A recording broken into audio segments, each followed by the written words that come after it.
మహారాష్ట్రలో 20 నాడు జరగనున్న ఎన్నికల్లో రాజూరా కాన్స్టిట్యున్సీకి సంబంధించి పొద్దు గౌరవ శాసనసభ్యులు రామగుండం గారి దగ్గర ఆగడం జరిగింది. తప్పకుండా మహారాష్ట్ర ఎన్నికల్లో కాంగ్రెస్ గెలుస్తుంది. కాంగ్రెస్ అలయన్స్ ప్రభుత్వం ఏర్పడతా ఉంది. అది భరించలేని టీఆర్ఎస్ పార్టీ, బీజేపీ ఈ రాష్ట్రంలో ఒకరికి ఒకరు కలిసి ఇద్దరు కాంగ్రెస్ పార్టీని విమర్శించే పనిచేస్తా ఉన్నారు. వాస్తవంగా మహారాష్ట్రలో కాంగ్రెస్ మిత్రపక్షాలకు సంబంధించినటువంటి విజయంకు సంబంధించి స్పష్టమైనటువంటి సంకేతాలు రాగానే తెలంగాణ బీజేపీ నాయకత్వంకు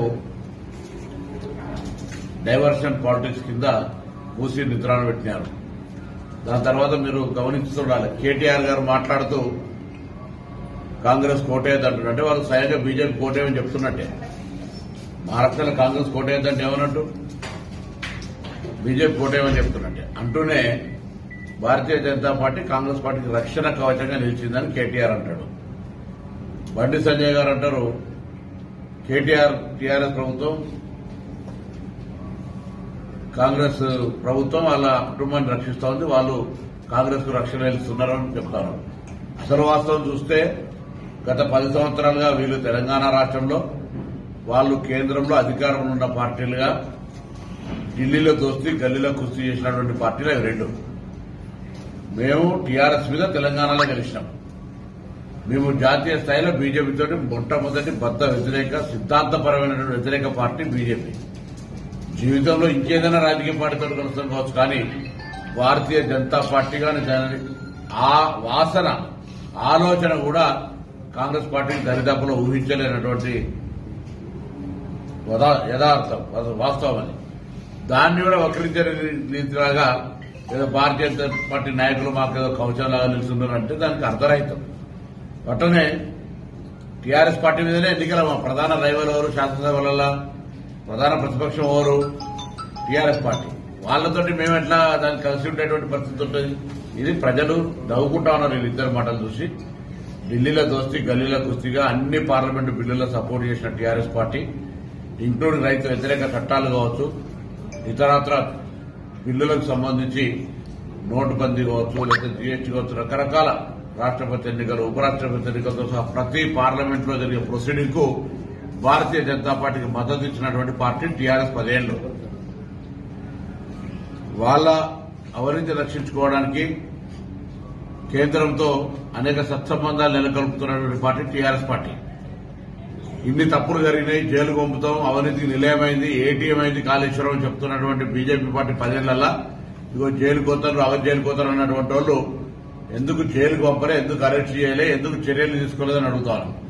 మీరు కేంద్రంలో కదా అధికారంలో ఉన్నది 10 ఏళ్లు. వాళ్ళ రాష్ట్రంలో అధికారంలో ఉన్నప్పుడు ఏటీఎం మారిపోయింది. తెలంగాణ రాష్ట్రంలో కాళేశ్వరం తదితరం ఉన్నారు. మేము వచ్చిన తర్వాత ఎంక్వైరీ కమిషన్ వేసినాం, దాని విచారణ జరుగుతూ ఉంది. ఇతరత్ర కూడా అనేక రకాల కరప్షన్స్ బయటికి వస్తా ఉన్నాయి. ఇవన్నీ చూసి భయపడి బీజేపీ శరణు కోరితే బీజేపీ టీఆర్ఎస్ కలిపి తెలంగాణ ప్రభుత్వాన్ని బలహీనం చేయాలని ఎన్నికైన నెల రోజుల్లోనే చెప్పారు. ఈ ప్రభుత్వం కూలిపోతుందని ఇద్దరు పార్టీలోనూ.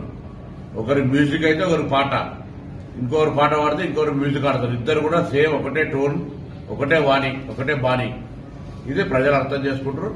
ఏదేమైనా ఇప్పుడు జరుగుతున్న కార్యక్రమాలు, తెలంగాణ ప్రజాపాలన ప్రభుత్వం వచ్చి ప్రజా విజయోత్సవాల పేరు మీద రేపు 19 నాడు వరంగల్లో మహిళా చైతన్య సదస్సు, ఇందిరా మహిళా సదస్సు పేరు మీద ఒక గొప్ప సదస్సు నిర్వహిస్తాను. అది ప్రభుత్వము అనేక రకాలు తీసుకున్న కార్యక్రమాలు. ఇవాళ ఆర్టీసీ బస్సులో ఉచిత ప్రయాణం కావచ్చు, లేదా 200 యూనిట్ల ఫ్రీ కావచ్చు, 500 గ్యాస్ సిలిండర్ కావచ్చు, ఆరోగ్యశ్రీ కావచ్చు, ఇంధన మిల్లు ఎంపిక ప్రక్రియ కావచ్చు, రైతు రుణమాఫీ కావచ్చు, అనేక కార్యక్రమాలు తీసుకున్నాం. ఆర్థిక పరంగా మిగులు బడ్జెట్ తో ఇచ్చిన రాష్ట్రాన్ని 7.5 లక్షల కోట్ల అప్పుతో ఇచ్చినప్పటికీ కూడా మరి ఒక పరిపాలనా దక్షతతోటి ఇవన్నీ కూడా అధిగమించి ముందుకు పోయి 1వ తారీఖు జీతాలు ఇచ్చే విధంగా చర్యలు తీసుకుంటూ కొత్త కార్యక్రమాలను చేపడుతూ ముందుకు పోతాను. ఆ యొక్క విజయోత్సవాల్లో కూడా ప్రతి కాంగ్రెస్ కార్యకర్త కూడా పాల్గొనాలి. రాబోయే క్షేత్రస్థాయిలో కూడా పార్టీని పటిష్టం చేయడం కూడా ప్యారలర్ గా ప్రభుత్వ కార్యక్రమాలు కూడా వాళ్ళందరినీ భాగస్వామ్యం చేస్తారు.